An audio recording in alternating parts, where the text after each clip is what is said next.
اعوذ باللہ من الشیطان اللعین الرجیم بسم اللہ الرحمن الرحیم الحمد للہ رب العالمین والصلاة والسلام والتحیۃ والاکرام علی سیدنا و نبینا و شفیع ذنوبنا و طبیب نفوسنا رحمت للعالمین ابی القاسم مصطفیٰ محمد اللہم صلی علی محمد و آل محمد وعجل فرجہم وعلى أهل بيته الطيبين الطاهرين المعصومين المنتخبين المنتجبين لا سيما على بقية الله الأعظم روحي وأرواح العالمين لتراب مقدمه الفداء عجل الله تعالى فرجه الشريف وسهل الله تعالى مخرجه الشريف أما بعد فقد قال الله الحكيم في كتابه المتين بسم الله الرحمن الرحيم إنك لعلى خلق عظيم صدق اللہ العلی العظیم۔ محترم ناظرین اور سامعین، آپ کی خدمت میں بعرض سلام و ادب اخلاق اسلامی در کربلا کے عنوان سے حاضر خدمت ہیں، اور اسی سلسلے سے کچھ معروضات گزشتہ سے پیوستہ ہیں۔ چونکہ یہ ایام اربعین ہیں، ایام عزا ہیں، اور زیارت سید الشہداء امام حسین علیہ السلام کے ایام ہیں، اور قرآن مجید ارشاد فرماتا ہے من عمل صالحا من ذکر او انثى وهو مؤمن فلنحيينه حیاتا طیبہ، کہ جو بھی نیک عمل انجام دے، چاہے وہ مرد ہو یا عورت، شرط یہ ہے کہ وہ ہوا مؤمن، وہ حالت ایمان پہ ہو، وہ مومن ہو یا وہ مؤمنہ ہو، تو فَلَنُحْيِيَنَّهُ حَيَاتًا طیبہ، تو ہم ان کو ایک ایسی زندگی عطا کریں گے جو حیات طیبہ ہوگی، یعنی حیات، ایسی حیات کہ جو طیب ہے، جو جاویدان ہے، جو بابرکت ہے، جو لوگوں کے لیے اسوہ ہے، جو لوگوں کے لیے نمونہ ہے۔ تو یہ ایام اربعین ہیں، حضرت زینب کبریٰ سلام اللہ علیہا کے ایام ہیں، کہ جب وہ اپنے بھائی امام حسین علیہ السلام کی قبر پر پہنچی ہیں۔ یہ پورا اہل بیت عصمت و طہارت کا یہ خانوادہ، اسیران اہل بیت کا یہ کاروان، یہ دوبارہ کربلا پہنچے ہیں، اور اسی عنوان سے ہم آپ کی خدمت میں کچھ معروضات عرض کریں گے کہ اخلاقیات کو اوج عطا کرنے میں،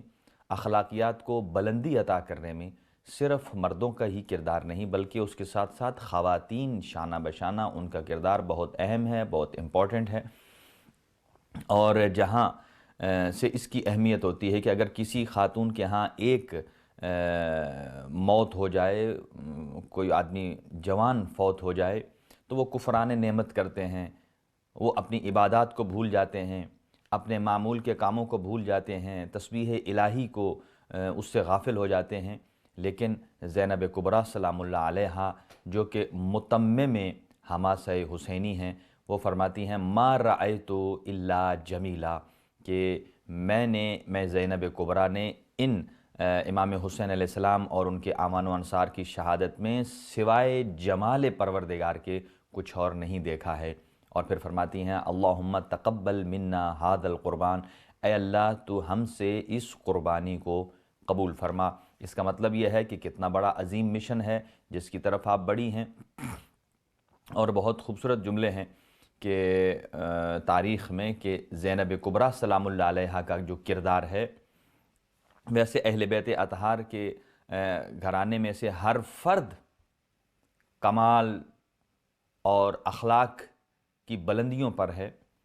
لیکن آج ہم اسپیسیفکلی جن کا ذکر کرنے جا رہے ہیں وہ جناب زینب کبریٰ سلام اللہ علیہا ہیں، اور یہ وہ ذات ہیں کہ جو متمم قیام عاشوراء ہیں، یعنی قیام امام حسین علیہ السلام، روز عاشور تک آپ اس کے خود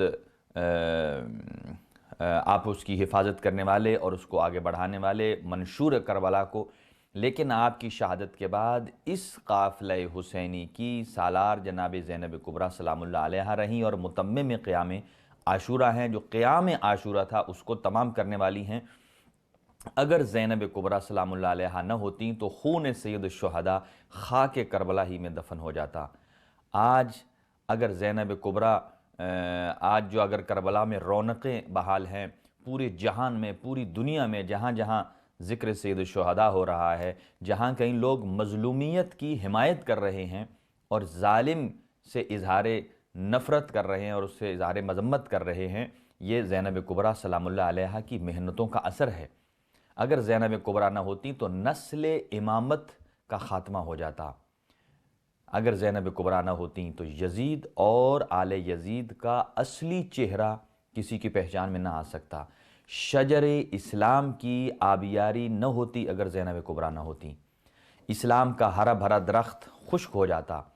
اسی لیے امام سجاد علیہ السلام نے ایک سند عطا فرمائی ہے، فرماتے ہیں یا امتو انت عالمۃ غیر معلمہ،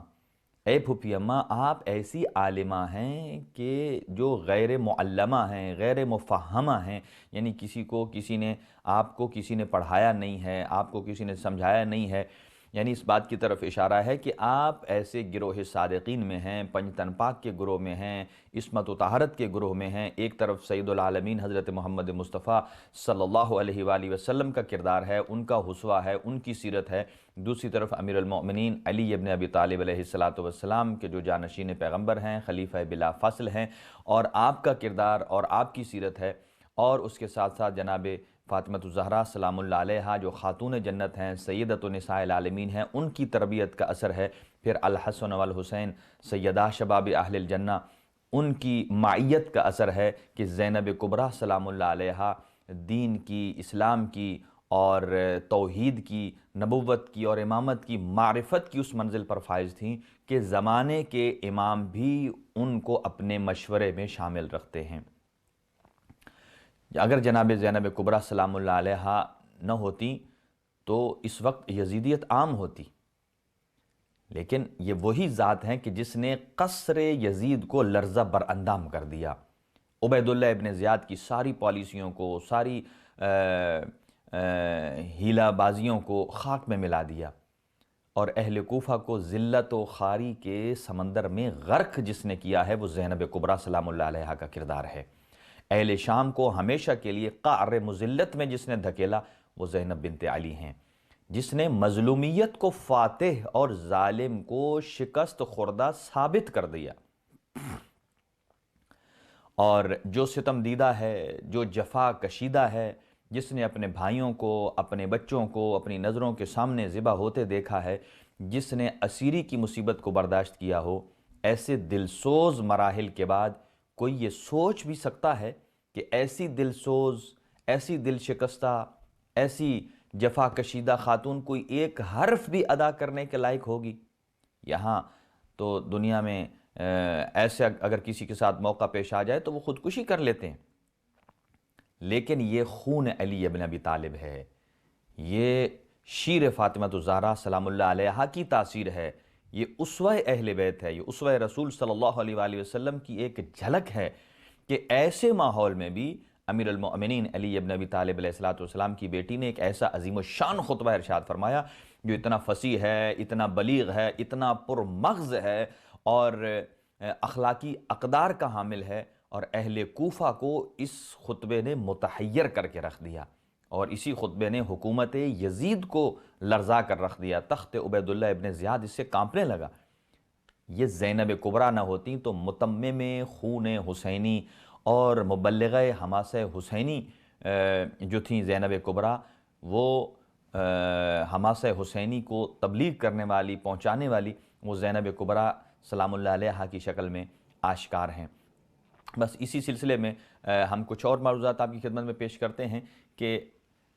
ہمارا مطمع نظر اس پورے واقعے میں ہم اخلاق اسلامی، ہم اسوہ رسول صلی اللہ علیہ وآلہ وسلم، قرآن مجید کے بتائے ہوئے اخلاق، قرآن مجید کی بتائی ہوئی سیرت، قرآن مجید کے بتائی ہوا ایسا کردار کہ جس کو اپنانے سے انسان اعلیٰ اقدار کا مالک بن جاتا ہے، تو یہ ہستیاں نہ صرف یہ کہ خود اخلاق کے کمال پر ہیں، بلکہ جو ان سے متصل ہو جاتا ہے، جو ان سے متصف ہو جاتا ہے، کہ جو ان کی سیرت پر چلنے لگتا ہے، وہ بھی اسی کردار کا حامل ہو جاتا ہے۔ اور زینب کبریٰ سلام اللہ علیہا کا آج ایک چھوٹا سا انالیسز ہے، اور وہ یہ کہ اس زمانے میں امام حسین علیہ السلام نے جب خروج کیا 60 ہجری میں یعنی کہ آپ فرماتے ہیں انما خرجت لطلب الاصلاح فی امت جدی، اپنے جد کی امت کی اصلاح کے لیے نکل رہا۔ مدینہ سے مکہ تشریف لے جاتے ہیں، مکہ سے حج کے احرام کو عمرے میں تبدیل کرتے ہیں، وہاں سے سفر کربلا کی طرف گامزن ہوتے ہیں۔ ایسی کیفیت میں کتنے افراد تھے جنہوں نے امام حسین علیہ السلام کا ساتھ دیا؟ وہ 72 افراد ہیں، اور پوری دنیائے انسانیت یا اس میں صرف عالم اسلام کو بھی اگر دیکھ لیا جائے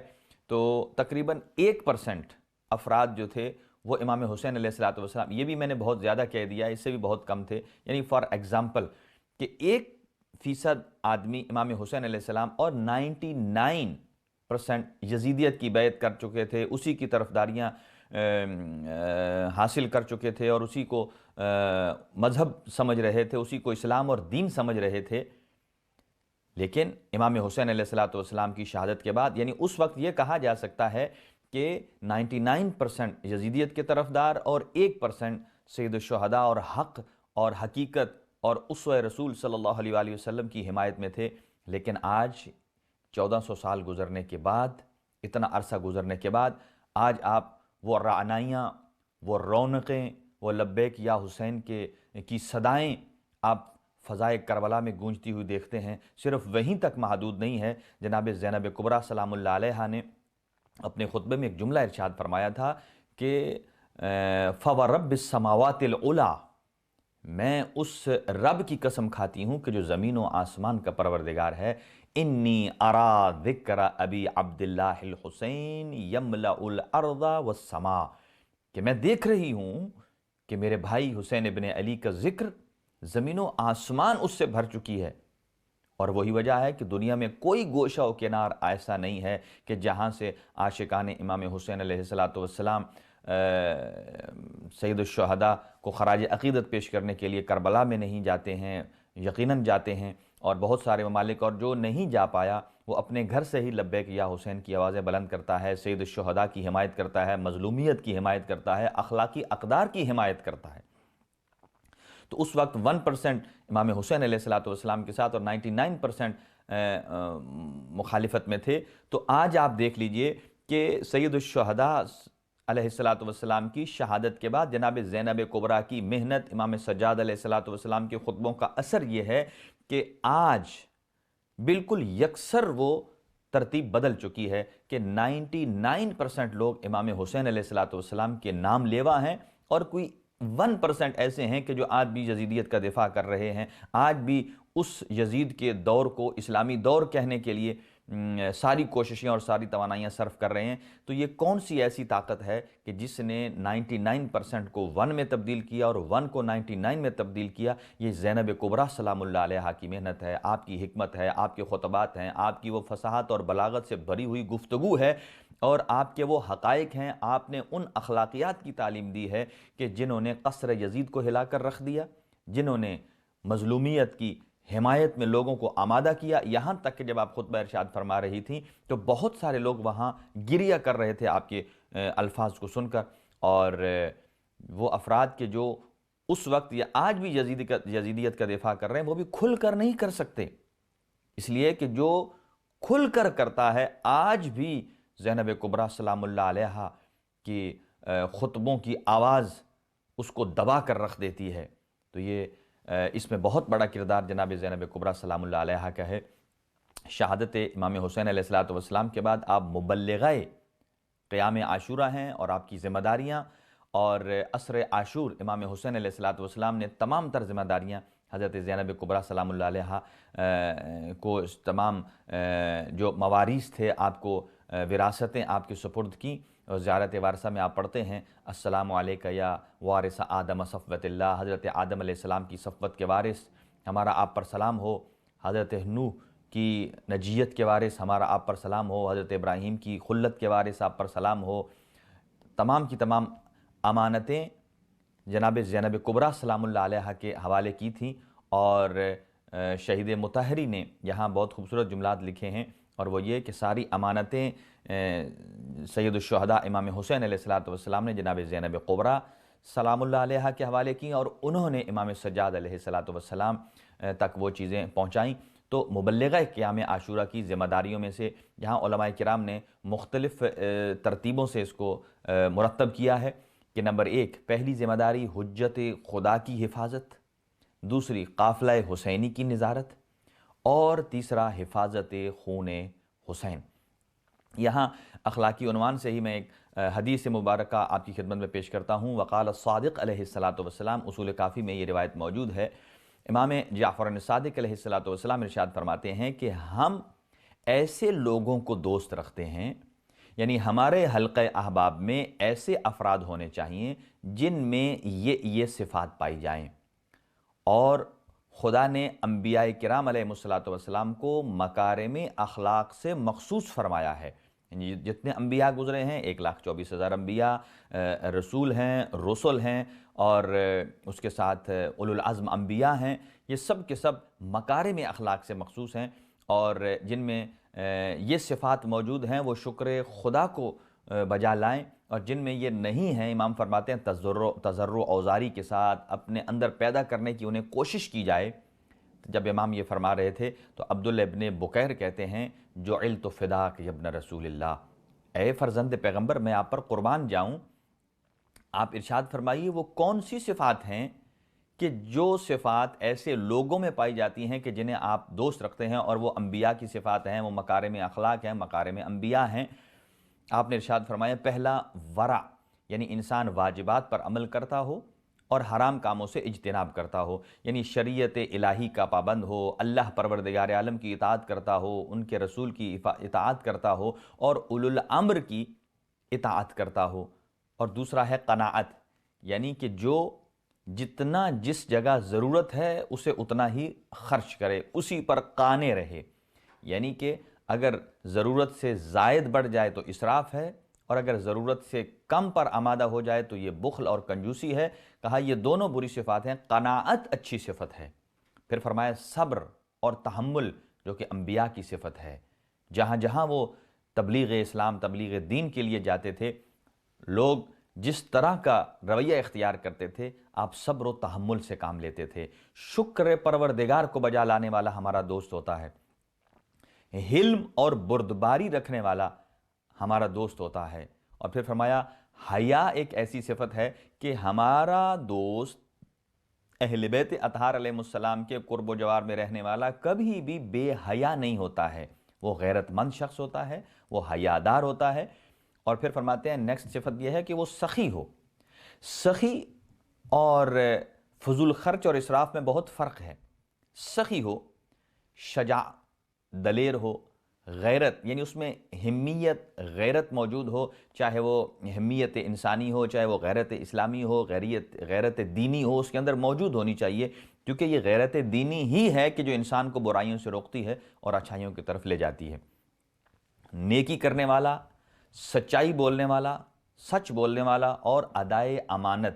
امام نے فرمایا یہ صفات ہیں، اور ایک ہے امانت کو ادا کرنا، یہ انتہائی بڑی صفت ہے، ایک عظیم صفت ہے۔ حتیٰ رسول اکرم صلی اللہ علیہ وآلہ وسلم ادعائے اسلام، ادعائے نبوت سے پہلے وہ زمانہ جاہلیت کے افراد، مشرک بھی آپ کو صادق اور امین کے لقب سے یاد کرتے تھے۔ اپنوں کے پاس اگرچہ آپ کے دین کو نہیں مانتے تھے، لیکن آپ کی ذات پر اتنا بھروسہ کرتے تھے کہ اپنی امانتیں آپ کے پاس رکھواتے تھے۔ یہ تمام صفات حمیدہ، یہ فرماتے ہیں چھٹے امام کہ یہ ان میں پائی جاتی ہیں کہ جو ہمارے دوست ہیں، جن کو ہم اپنے دوستی میں شامل کرتے ہیں، جو ہمارے قرب و جوار میں رہتے ہیں، ان میں یہ صفات پائی جاتی ہیں جو کہ انبیاء کرام علیہ السلام کی صفات ہیں۔ اور پھر یہ تمام صفات حمیدہ اگر کوئی شخص ان کو بیک وقت دیکھنا جاتا ہے تو جناب زینب کبریٰ سلام اللہ علیہا کی شخصیت میں یہ گلدستے کی شکل میں موجود ہیں، گلدستے کی شکل میں موجود ہیں۔ اور خاص طور سے ادائے امانت، وقت وداع امام حسین علیہ السلام نے جتنی امانتیں دی ہیں، یہاں علماء کرام نے لکھا ہے پہلا اسلامی اصولوں کے تحفظ کی امانت، دوسرا امامت کی امانت، اور ان کے ساتھ ساتھ جناب سکینہ سلام اللہ علیہا کی امانت۔ اور اگر مبلغہ قیام عاشورہ نہ ہوتیں تو خون حسین خاک کربلا میں دفن ہو جاتا، لیکن حسین ابن علی کی دی ہوئی امانت کو زینب کبریٰ سلام اللہ علیہا نے بڑی ہی ذمہ داری کے ساتھ انہیں نبھایا اور ہمیشہ کے لیے شجر اسلام کو بار آور کرنے، نتیجہ خیز بنانے میں اپنا کردار ادا کیا، اور یزید کی تمام تر محنت اس کو ضائع کر دیا۔ کیا محنت تھی اس کی؟ کہ اسلام بدنام ہو جائے، بنی امیہ اوپر آ جائیں، ان تمام کے تمام ارادوں کو ملیہ میٹ کر دیا۔ اور دوسرا، امامت کی حفاظت، امام کی نہیں، امامت کی حفاظت۔ امام زین العابدین علیہ السلام بھی ہیں، اور اس کے ساتھ امام محمد باقر علیہ السلام بھی ہیں۔ امامت کی حفاظت 3 مرتبہ تو یقینی طور پر دشمن طے کر چکا تھا کہ امام سجاد علیہ السلام کو شہید کرے، لیکن زینب کبریٰ سلام اللہ علیہا نے امامت کی حفاظت کی ہے۔ نسل امامت کو قیامت تک محفوظ کر کے رسول خدا صلی اللہ علیہ وآلہ وسلم اور امام حسین علیہ السلام کے سامنے سرخرو ہوئیں۔ لیکن زینب کبریٰ سلام اللہ علیہا کا ان کو ایک قلق ضرور رہ گیا کہ بھائی کی تیسری امانت، یعنی امانت خدا کو جو پیاری ہو گئی زندان شام میں، اسی لیے بی بی کا ایک لقب ہے امینۃ اللہ، یعنی حفاظت کرنے والی۔ اور خود امام حسین علیہ السلام کے نزدیک بی بی کا کتنا بڑا مقام تھا، آپ کی خدمت میں عرض کرتا ہوں ابھی۔ اور خاص طور سے جو ماہرین نفسیات ہیں، چونکہ جناب زینب کبریٰ سلام اللہ علیہا کو آغا مامکانی نے بھی ایک خوبصورت جملہ لکھا ہے، فرمایا لو علم الناس محاسن، لو علم الناس اسرار اسم زینب الکبریٰ، اگر لوگ لفظ زینب کبریٰ کے نام کے اندر جو اسرار پوشیدہ ہیں، جو رموز پوشیدہ ہیں، اگر ان سے آشنا ہو جائیں تو لستغنوا عن اسم الاعظم، تو وہ اسم اعظم سے بے نیاز ہو جائیں۔ کیونکہ زینب کبریٰ سلام اللہ علیہا آپ اسم با مسمہ ہیں، جیسے آپ زینب ہیں، یہ آپ کا نام ہے، اور یہ آپ مسمہ ہیں، اور آپ کا اسم بھی ویسا ہی ہے، مسمہ بھی، یعنی جو صفات اب اپنے باپ کی زینت، جو آپ کے والد کا کردار، آپ کی سیرت، آپ کا اسوہ، آپ کی صفات ہیں، وہ آپ کو جناب زینب کبریٰ سلام اللہ علیہا کے وجود میں نظر آئیں گی۔ تو ماہرین نفسیات نے ان کے مطابق انسان کی شخصیت کی جو تشکیل ہے اور اس کی جو تکمیل ہے، اس کے 3 بنیادی عناصر ہیں، اور ان کا بنیادی کردار وہ ادا کرتے ہیں۔ نمبر 1، انسان کے اندر جو اخلاقیات کی کیفیت ڈیولپ ہوتی ہے، نمبر 1 وراثت سے، نمبر 2 تربیت سے، نمبر 3 ماحول سے۔ یہی چیزیں ہیں کہ جو آج کل کی خواتین کو، جو کنیزان حضرت فاطمہ الزہرا سلام اللہ علیہا ہیں، کنیزان زینب کبریٰ سلام اللہ علیہا ہیں، 40 کے پیغامات میں سے ایک پیغام یہ ہے کہ وراثت، یعنی جو چیز آپ کو اپنی وراثت میں ملی ہے، یعنی عزاداری سید الشہداء، اہل بیت اطہار علیہ السلام کے ساتھ عقیدت اور مودت، اور پھر جو عقیدہ اہل بیت اطہار علیہ السلام نے ہمیں دیا ہے اس کو آگے لے جانا، اور پھر اپنی اولاد کی تربیت کرنا، اور اپنے گھر کے ماحول کو ایسا بنانا کہ جس میں حسینیت کی خوشبو آئے، اس میں افکار حسینی ہوں، اور انقلابی افکار کے جو زینب کبریٰ سلام اللہ علیہا نے دی ہیں، یہ آج کی خاتون کا ایک اس کے لیے لیسن اور درس ہے۔ تو جناب زینب کبریٰ سلام اللہ علیہا کو یہ سارے کے سارے مناقب، ساری کی ساری یہ صفات وراثت میں ملی، یعنی آپ کے والد حضرت امیر المؤمنین علی ابن ابی طالب علیہ السلام سے، اپنی والدہ سیدۃ النساء العالمین سے، اور دوسرا تربیت، یعنی یقیناً اہل بیت عصمت و طہارت کے گھر تربیت حاصل کرنا، کہ یہ کائنات کا واحد جوڑا ہے امیر المؤمنین اور جناب فاطمہ الزہرا سلام اللہ علیہا کے، جو دونوں معصوم ہیں، اور آپ کے دونوں بیٹے بھی معصوم ہیں، اور اس گھر میں زینب کبریٰ سلام اللہ علیہا تربیت پاتی ہیں۔ تو یقیناً ایک مرتبہ زینب کبریٰ سلام اللہ علیہا اپنے بابا کی گود میں تھیں، اور امیر المؤمنین نے ارشاد فرمایا آپ کہیے کہ ایک، کہا ایک، پھر کہا اب کہیے 2، تو جناب زینب کبریٰ سلام اللہ علیہا نے فرمایا کہ جس زبان سے اپنے رب کے لیے ایک نکل چکا ہے، پھر اس کے لیے 2 کا لفظ استعمال نہیں ہو سکتا۔ آپ معرفت کی بلندی دیکھیے، معرفت کا معیار دیکھیے۔ اور نمبر 3 ماحول، کہ ماحول ایسا ہو، کہیں جوانان جنت کے سردار ہیں، کہیں کسی منار والجنہ ہیں، ایک طرف خاتون جنت ہیں، اور سیدۃ النساء العالمین ہیں، اور پھر رسول اکرم صلی اللہ علیہ وآلہ وسلم کی گود میں 5 سال آپ نے ویسے ہی تربیت حاصل کی ہے اور آپ کے انگوٹھے کو چوس کر آپ پروان چڑھی ہیں کہ جیسے حسنین کریمین پروان چڑھے ہیں، اور آپ کی القابات میں نائبۃ الزہرا، نائبۃ الحسین، عقیلۃ النساء، عدیلۃ الخامس من اہل الکساء، شریکۃ الحسین، شریکۃ الامامہ، کفیلۃ السجاد۔ مرحوم فاضل دیوبندی کہتے ہیں کہ زینب کبریٰ سلام اللہ علیہا نے اتنا بڑا جو کام کیا ہے، جو کہ متمم قیام عاشورہ ہیں، وہ فرماتے ہیں اتنا بڑا کام بغیر تربیت کے نہیں ہو سکتا، بغیر ماحول کے نہیں ہو سکتا، یہ فکری پختگی کی دلالت ہے۔ اور پھر فرماتے ہیں کہ بی بی فاطمہ الزہرا سلام اللہ علیہا کی یہ بیٹی زینب کبریٰ سلام اللہ علیہا آئندہ کے واقعات اور حالات اور اسرار و رموز انہوں نے اپنے بابا سے حاصل کیے ہیں۔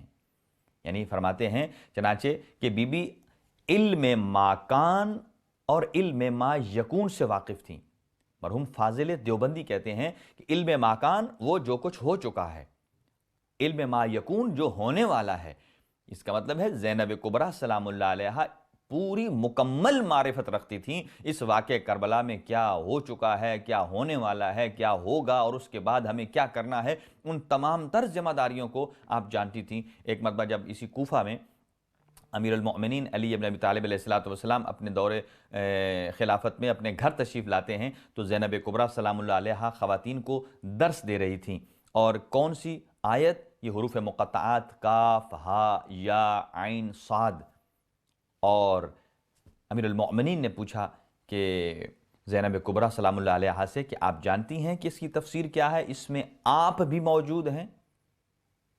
فرمایا بابا بہتر جانتے ہیں۔ تو پھر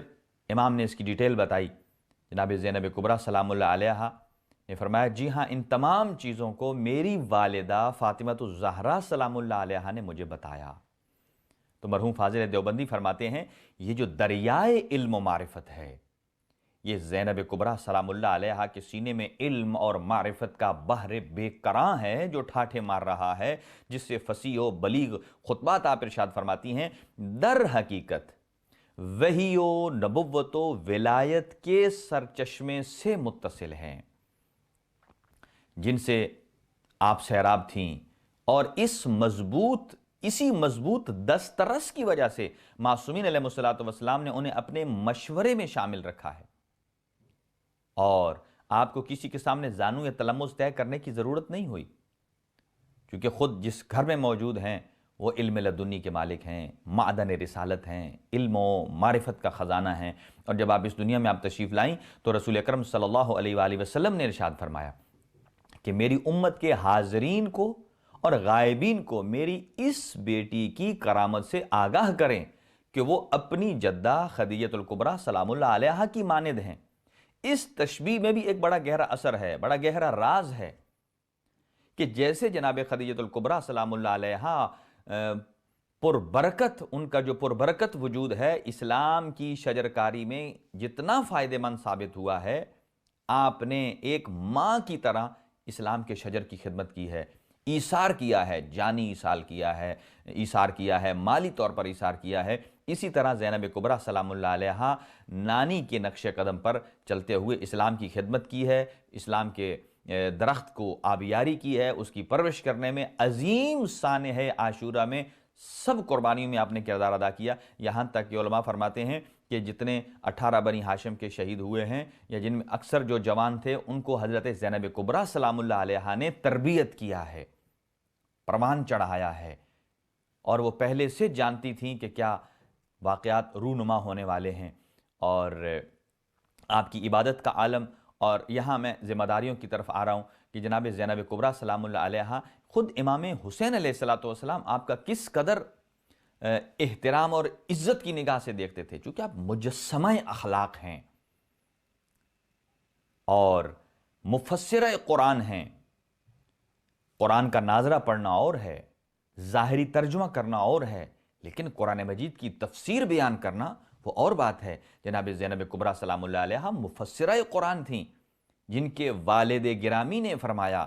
کہ قرآن مجید کا کوئی خاص اور عام ایسا نہیں ہے جو مجھے پتہ نہ ہو۔ ہر آیت کے بارے مجھے معلوم ہے، اس میں ناسخ کون ہے، منسوخ کون ہے، مطلق کیا ہے، مقید کیا ہے، مکی کیا ہے، مدنی کیا ہے، اس کے جتنے بطون ہیں ان سے میں آشنا ہوں۔ وہ تمام کی تمام میراث جناب زینب کبریٰ سلام اللہ علیہا کو اپنے باپ سے وراثت میں ملی ہے۔ درس تفسیر دیا کرتی تھیں،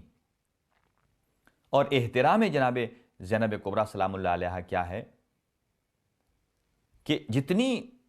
مفسرہ، جتنی خواتین تھیں، خواتین فخر و مباحات کرتی تھیں کہ ہم جناب زینب کبریٰ سلام اللہ علیہا کی شاگردہ ہیں۔ اور یہی وجہ ہے کہ ایک مرتبہ جب یہ اسیران اہل بیت کا قافلہ کوفہ میں جاتا ہے، کوفہ کے بازار کو سجایا گیا، خواتین کی انہوں نے بھڑکیلے لباس پہنے ہوئے تھے، فاخرہ لباس پہنے ہوئے تھے، اور ان کو ایک دو پتھر کیا، ان کی جھولیوں میں پتھر بھی تھے، اور یہ کہا گیا تھا کہ جب یہ اسیران یہاں سے گزریں تو آپ نے پتھروں کی بارش کرنی ہے۔ اور ایک مرتبہ ایک خاتون جس کا نام ام حبیبہ لکھا ہے، جو کہ زینب کبریٰ سلام اللہ علیہا کی شاگردگی میں رہی ہے، اس واقعہ کربلا کو اتنا پوشیدہ رکھا گیا تھا، یعنی کہ یہ نہیں بتایا گیا تھا کہ یزید کس کے خلاف لڑ رہا ہے، کس کے ساتھ لڑ رہا ہے، اور وہ کون ہیں، شخصیات کون ہیں۔ صرف اتنا کہا گیا کہ کوئی ایسا ہے کہ جس نے ہماری حکومت کے خلاف بغاوت کی ہے، اور یہ لفظ بھی بہت سخت ہے۔ اور وہاں جب وہ خاتون نے پتھر کو اٹھا کر مارنے کا ارادہ کیا تو وہاں زینب کبریٰ سلام اللہ علیہا نے فرمایا ایتھا الحبیبہ لا تضربینی بالحجر، اے ام حبیبہ کم از کم تمہیں تو ہمیں پتھر نہیں مارنا چاہیے۔ اور جب ایسے مقام پر آپ موجود ہوں کہ جہاں آپ کو کوئی نہ جانتا ہو اور وہاں کوئی آپ کا نام لے کر آپ کو پکارے، تو جیسی ام حبیبہ کے کانوں میں اس کا نام پڑا، وہ فوراً متوجہ ہوئی کہ یہ کون بی بی ہے کہ جو میرے نام سے جانتی ہے۔ اس نے پلٹ کر پوچھا یا ایتھا الاسیرہ اتعرفینی، اے قیدن کیا آپ مجھے جانتی ہیں، میں کون ہوں؟ بی بی زینب کبریٰ سلام اللہ علیہا نے ارشاد فرمایا ہاں، جسے ہم نے درس تفسیر پڑھایا ہو، درس قرآن پڑھایا ہو، جو ہماری شاگردگی میں رہی ہو، ہم اسے بھول سکتے ہیں؟ جب تفسیر کا نام آیا، قرآن کا نام آیا، تو فوراً کہتی ہے کہ علمتنی القرآن بنات علی ابن ابی طالب، ہمیں تو قرآن علی و بطول کی بیٹیوں نے پڑھایا ہے، مجھے میری جو استاد ہیں مفسرہ قرآن وہ زینب کبریٰ سلام اللہ علیہا ہیں، وہ علی و بطول کی بیٹی ہیں۔ جب ایک مرتبہ دیکھا تو فرمایا بی بی نے کہ پہچانو، میں زینب کبریٰ ہوں، یہ ام کلثوم ہیں، مفسرہ قرآن، اور اس کے باوجود صبر میں آپ کا پورا سہیم ہے۔ آپ نے جس پورے راستے میں جس صبر اور استقامت سے اس منزل کو آگے بڑھایا، اور اسی لیے آپ کو شریکت الامامت بھی کہا جاتا ہے۔ کیوں کہ امام حسین علیہ السلام آپ کا اس قدر احترام کرتے تھے، یہ اور انداز وہی تھا امام حسین علیہ السلام کا جیسے جناب رسول خدا صلی اللہ علیہ وسلم آتے تھے کا انداز تھا جناب فاطمہ الزہرا سلام اللہ علیہا کے لیے۔ ایک دن آپ قرآن مجید کی تلاوت فرما رہے تھے، بی بی زینب کبریٰ تشریف لائیں، جیسے ہی آپ کو علم ہوا کہ میری بہن آ رہی ہیں، آپ نے قرآن مجید کو رکھا اور احترام میں کھڑے ہو گئے۔ نہ جانے حسین ابن علی کو کون سا منظر یاد آ گیا ہوگا کہ تلاوت قرآن مجید کے ساتھ ایک مرتبہ نو کے نیزہ پر تلاوت قرآن مجید آپ نے کی تاکہ لوگ اس تلاوت کی طرف متوجہ ہوں اور زینب کبریٰ سلام اللہ علیہا سے ان کی نگاہیں ہٹیں۔ بے شک یہ انداز استقبال کا رسول خدا کا انداز تھا، جو کہ فاطمہ الزہرا سلام اللہ علیہا جو شریکت الرسالہ ہیں، لیکن یہ شریکت الحسین، شریکت الامامت کی تعظیم کے لیے جناب امام حسین علیہ السلام بلند ہوتے ہیں۔ اور یہاں مرحوم دست غیب نے، آیت اللہ شہید دست غیب نے زندگانی زینب کبریٰ سلام اللہ علیہا میں بہت خوبصورت ایک جملہ لکھا۔ وہ فرماتے ہیں کہ اخلاص اور حیا جناب زینب کبریٰ سلام اللہ علیہا میں کوٹ کوٹ کے بھرا ہوا تھا، اور اس کی وہ دو وجہ لکھتے ہیں۔ پہلی وجہ یہ لکھتے ہیں کہ بی بی کے یہ جو عمل ہے، یعنی آپ نے اپنے بچوں کو اون محمد کو اپنے زمانے کے امام پر قربان کیا، فرماتے ہیں اس عمل سے صاف ظاہر ہوتا ہے کہ بی بی نے یہ قربانی خالصتاً لوجہ اللہ ادا کی ہے۔ اور خلوص کی نشانیوں میں سے ایک نشانی فرماتے ہیں کہ پہلی یہ ہے کہ انسان جتنا بڑے سے بڑا عمل کر لے، اپنے عمل کو جو کم شمار کرتا ہے وہ سب سے بڑا پرخلوص شخص ہوتا ہے۔ اور امام حسین علیہ السلام پر قربان کر کے فرمایا کہ یہ میرا قلیل ہے، اگر میرے پاس اور کچھ بھی ہوتا تو میں اپنے بھائی پر قربان کر دیتی۔ اپنے دونوں نونہالوں کو قربان کیا اور پھر ان کی پرواہ بھی نہیں کی۔ تو امام حسین علیہ السلام میں بھی یہ صفت موجود ہے کہ ایک مرتبہ فقیر آپ کے دروازے پر آتا ہے، 4000 درہم آپ اسے دے دیتے ہیں، لیکن شرم آ رہی تھی کہ یہ بہت کم ہیں۔ مرحوم دست غیب فرماتے ہیں اس صفت اخلاص اور صفت حیا کو کہتے ہیں حیاء الکرم۔ اور بی بی زینب سلام اللہ علیہا اپنے دونوں بچے آقا پر قربان کر دیے، اور پھر خجالت ہے کہ میں کچھ نہ دے سکی۔ اور حضرت عبداللہ نے یہی پوچھا تھا کہ جناب زینب کبریٰ سلام اللہ علیہ سے، کیا آپ میرے بچوں سے راضی نہیں تھیں؟ بچوں کا آپ نے استقبال نہیں کیا، ان کے استقبال کو نہیں گئیں؟ تو بی بی نے جو جواب دیا کہ کہیں بھیا کو، امام حسین علیہ السلام وقت کے امام کو شرم محسوس نہ ہو۔ اور پھر فرمایا کہ علی اکبر کے لیے آپ نکلیں کہ حسین کا غم بٹ سکے، مگر زمانے کا ستم تھا کہ زینب کبریٰ سلام اللہ علیہ کی تمام تر کوششیں امام حسین کو نہ بچا سکیں۔ طلع زینبیہ پر آئیں، امام حسین علیہ السلام کے وقت بھی آپ نکلیں امامت کی حفاظت کے لیے۔ اور یہی وجہ ہے کہ چاہے امام حسین موجود تھے یا ان کی شہادت کے بعد زینب کبریٰ سلام اللہ علیہ نے زمانے کے امام کو پہچانا، ان کی حفاظت میں اپنا کردار ادا کیا، اپنے زمانے کے امام پر صدقہ دینا کیا، اپنے بچوں کو بھی قربان کرنے کی یہ مثال قائم کر دی ہے۔ اور پھر اپنے بھائی کی شہادت کے بعد امام سجاد علیہ السلام۔ اب یہاں قافلہ حسینی کی نظارت کہ جو انتہائی امپورٹنٹ ہے، چونکہ 3-4 پوائنٹ میں عرض کر چکا ہوں، ایک ایک کر کے عرض کرتا ہوں کہ جناب زینب کبریٰ سلام اللہ علیہ کی ذمہ داری پہلی اصول اسلام کا تحفظ، مقصد حسین کی اشاعت کہ یہ مقصد صرف کربلا تک نہ رہ جائے۔ اور آج اسے آپ دیکھ رہے ہیں کہ دنیا کا کوئی ایسا گوشہ و کنار نہیں ہے کہ جہاں ذکر ابی عبداللہ الحسین نہ ہو رہا ہو۔ یہ محنت جناب زینب کبریٰ سلام اللہ علیہ ہے۔ اور تیسرا پیغام نجات، یعنی اگر کوئی شخص پیغام لینا چاہتا ہے نجات کا تو پیغام نجات اسی کربلا کے اندر موجود ہے۔ اور فکری انقلاب بھی زینب کبریٰ سلام اللہ علیہ نے ہر جگہ پر اس کو اجاگر کیا۔ تو قافلہ حسینی کی نظارت، قافلہ سالار حسینی کبھی امام سجاد علیہ السلام کی دلداری کرتی ہیں، کبھی ان کو حوصلہ دیتی ہیں۔ اور جب امام سجاد علیہ السلام کو آپ نے دیکھا کہ جب گنج شہداء پر پہنچے اور جناب زینب کبریٰ سلام اللہ علیہ نے باوجود اس کے کہ آپ کے ہاتھ رسیوں سے پس گردن بندھے ہوئے تھے، آپ نے اپنے آپ کو اونٹ سے نیچے گرا دیا، اونٹ کے بیٹھنے کا انتظار نہیں کیا، اور اپنے بھائی کے اس لاشے پر پہنچ کر ایک جملہ فرمایا، انت اخی الحسین، کیا آپ ہی میرے بھائی ہیں؟ یہ جملہ بتاتا تھا کہ بی بی نے فرمایا کہ امام حسین علیہ السلام کی لاش اس قابل نہیں تھی کہ انہیں پہچان سکیں، کہ ایک بہن اپنے بھائی کے وجود کو نہیں پہچان سکیں۔ اور جب اس کیفیت وہاں امام سجاد علیہ السلام نے کہا، پھوپھی اماں آپ اونٹ کے بیٹھنے کا انتظار تو کرتی، اور فرمایا کیا دیکھ نہیں رہے کہ میرا بھائیا یہاں موجود ہے، ایک پتھروں کا ڈھیر ہے، اور کس طرح میرے بھائی کا لاشا پامال ہو چکا ہے۔ اور یہاں پھر امام سجاد علیہ السلام کے چہرے کا رنگ متغیر ہوتا ہے۔ اور بی بی زینب کبریٰ نے جب دیکھا کہ زمانے کا امام یہ کیفیت ہے کہ موت کی زردی آ رہی ہے، تو بی بی نے دلاسا دیا، تسلی دی، اے سجاد مالی اراک تجود بنفسک یا بقیت جدی و ابی و اخوتی، فرماتی ہیں کہ اے میرے بھائی کی نشانی، اے میرے باپ دادا کے بقیہ، آپ کو کیا ہو گیا ہے؟ وہاں امام سجاد نے فرمایا، پھوپھی اماں کیا دیکھ نہیں رہی ہیں؟ کوئی بھی جوان موجود ہو بیٹا اور اپنے باپ کی لاش کو اس طرح دیکھ نہیں سکتا ہے، ان کو دفن کرتا ہے، تو میرے ہاتھوں میں ہتھکڑیاں ہیں، پیروں میں بیڑیاں ہیں، میں اپنے بابا کے لاشے کو دفنا نہیں سکتا۔ بی بی زینب کبریٰ نے وہاں بھی تسلی دی اور فرمایا کہ آپ مت گھبرائیے۔ یہ حالت دیکھ کر بی بی نے دلاسا دیا کہ بیٹا آپ نہ گھبرائیں، یہاں مزار بنیں گے، یہاں قبریں بنیں گی، تمہارے بابا کی قبر پر علامت نصب ہوگی جو زمانے کے گزرنے سے ختم نہ ہوگی، اور یہی وجہ ہے کہ آج دیکھ لیجئے کہ وہاں پر مزار ہیں،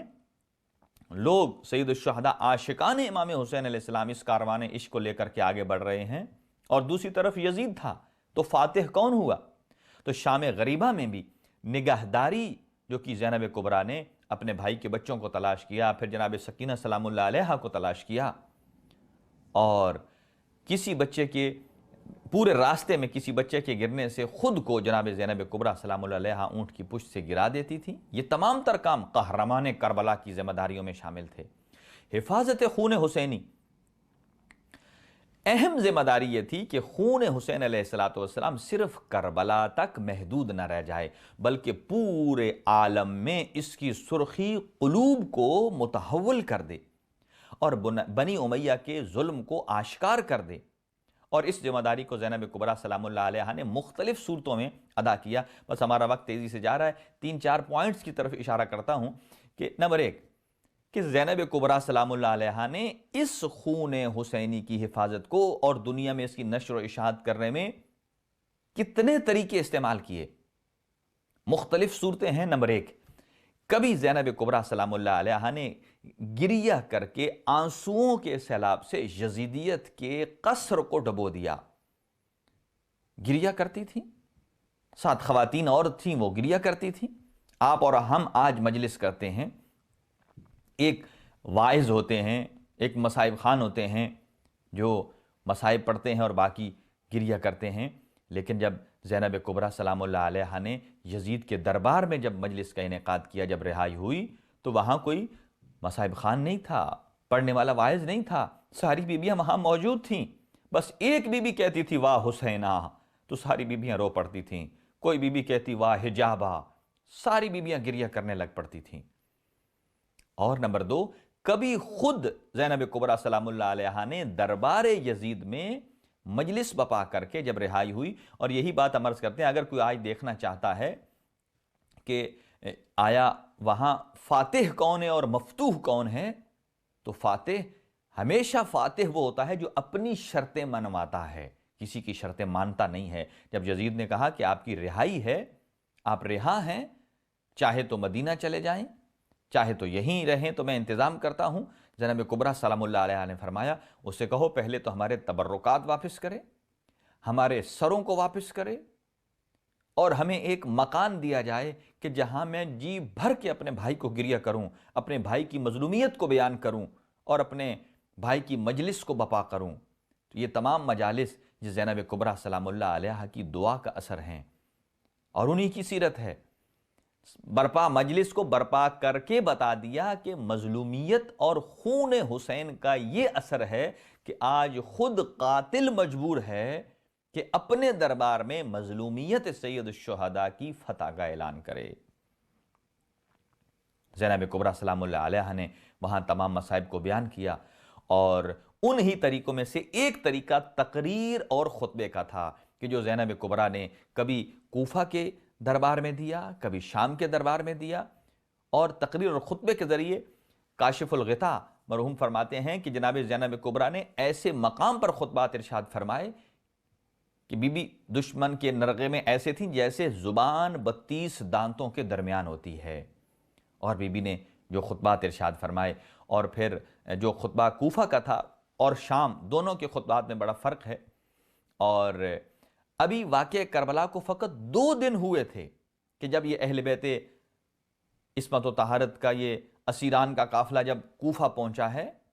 2 دن ہوئے تھے، تمام مصائب و آلام تازہ تھے، بھائی کا لاشا ابھی تک بے گور و کفن ہے، اور ابھی دیکھ کر آئی تھیں، کربلا کی گرم ریت پر پڑا ہوا ہے۔ ایسی صورت میں بی بی کا خطبہ اہل کوفہ کو اس نے رسوا کر کے رکھ دیا۔ اور واقعہ کربلا کوئی ایسا نہیں کہ جو وقت گزرنے کے ساتھ ساتھ پرانا ہو جائے، ہر سال کربلا تازہ ہوتی ہے، اور ہر سال پہلے سے بڑھ کر اس میں ایک حرارت پیدا ہوتی ہے۔ اور کربلا کے 200 سال کے بعد امام زمانہ فرماتے ہیں وَلَا أَبْكِيَنَّ عَلَيْكَ بَدَلَ الدُّمُوعِ دَمًا، ابھی تک امام زمان رو رہے ہیں، وہ خون کے آنسو روتے ہیں۔ صدیاں گزر جانے کے بعد مصیبت میں اتنا اثر ہے کہ 2 روز گزرنے کے بعد کیا حالت ہوگی یہ آپ خود امیجن کر لیجئے۔ اور زینب کبریٰ نے جس انداز سے خطبہ دیا، تقریر کی، تقریر کے وقت اصلاً معلوم نہیں ہو رہا تھا کہ یہ وہی خاتون ہے جس کے 72 مارے گئے ہیں، یہ وہی خاتون ہے جس کے بھائی مارے گئے ہیں، یہ وہی خاتون ہے کہ جس کے بھتیجے مارے گئے ہیں، جس کے بیٹے مارے گئے ہیں، قطعاً معلوم نہیں ہو رہا تھا۔ بی بی نے اس انداز سے خطبہ ارشاد فرمایا۔ اور پھر جو خطبہ شام ہے نسبتاً وہ حالت استقرار میں تھا۔ شام میں بی بی مخدرات کے درمیان کھڑی تھیں، اور اس کی نشانی یہ ہے ایک کہ جیسے ہی دربار شام میں موجود تھیں تو یزید جو کہ تخت پر بیٹھا ہوا تھا اور شراب کے گھونٹ بھر رہا تھا، اور اسی تخت پر سید الشہداء اسی ممبر پر اور تخت کے نچلی سیڑھی پر امام حسین علیہ السلام کا سر موجود تھا، اور وہ ظالم شراب کا گھونٹ بھرتا تھا اور نشیلی آنکھوں سے پھر دیکھتا تھا مجمع کی طرف۔ اور ایک مرتبہ اس نے خطاب کر کے کہا، من ہذہ خلف الاماء، یہ چند بیبیوں کے جھرمٹ میں، ان کے سائے میں یہ کون ہے؟ جب اس سے بتایا گیا ہذہ زینب بنت علی، یہ علی کی بیٹی زینب کبریٰ سلام اللہ علیہا ہیں۔ اور اس نے کہا یہ میرا دربار ہے، اس میں اوٹ کی پردے کی ضرورت نہیں ہے۔ بی بی نے وہاں ایک جو جلال سے بھرا ہوا جملہ ارشاد فرمایا آمن العدل یبن الطلقاء، اے ہمارے آزاد کردہ غلام کے بیٹے، کیا یہ عدل ہے کہ تقدیرک حرائرک و بنات رسول اللہ عرایا،